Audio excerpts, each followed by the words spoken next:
Gawa tayo ng DIY lechon belly from scratch. Meron ako ditong 2 kilos ng lechon belly na hindi ko pinachop. So, i-debone na muna natin. After ko nakuha yung mga buto, I make sure na maro-roll ko siya. Next is hiniwa-hiwa ko yung laman para pag minarinate is manuot talaga yung lasa. Kaya nang bahala kung paano siya hiwain, basta make sure na kapag hiniwa nyo, hindi siya sasagad sa may balat. Gawa naman tayo ng sauce ng pang-marinate. Gumamit lang ako ng liquid seasoning at toyo at pinahid ko ito sa laman ng belly. Make sure mapapahiran nyo lahat ng sides and i-marinate for at least 30 minutes. After ma-make sure na napahira na lahat ng sides, nilagyan ko na rin pala ng asin, paminta, at bawang. So habang naghihintay tayo na marinate yung belly is gumawa naman tayo ng pangsawsawan. So sa isang bowl ihalo ang sibuyas, sili, suka, toyo, paminta, at asukal. Ihalo-halo at tikman. So after 30 minutes ng pagmamarinate ay lagyan natin ng daon ng laurel at lemongrass. At tataliin na natin para magmukhang lechon.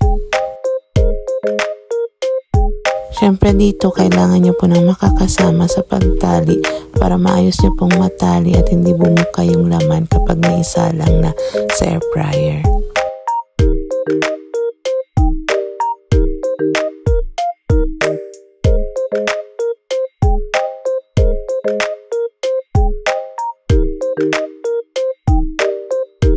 So after natalian, tada!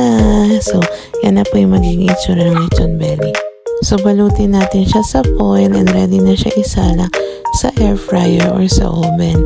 In my case, gumamit ako ng dalawa.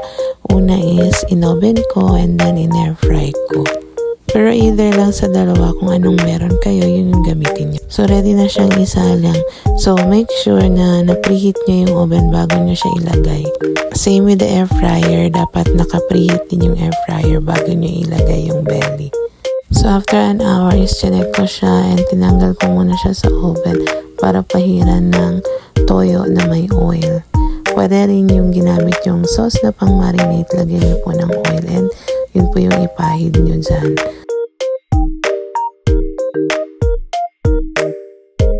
Then ibalik po natin siya isalang sa oven for at least another 1 hour. So this is the result after 3 hours. 1 hour ko rin siyang sinalang sa air fryer and that's the result. So medyo may sunog na part kasi napabayaan ko. So let's slice and see if naluto din ba yung loob.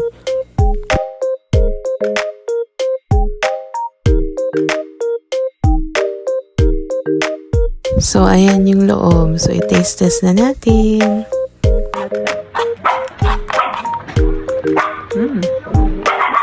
Thank you for watching. Bye-bye!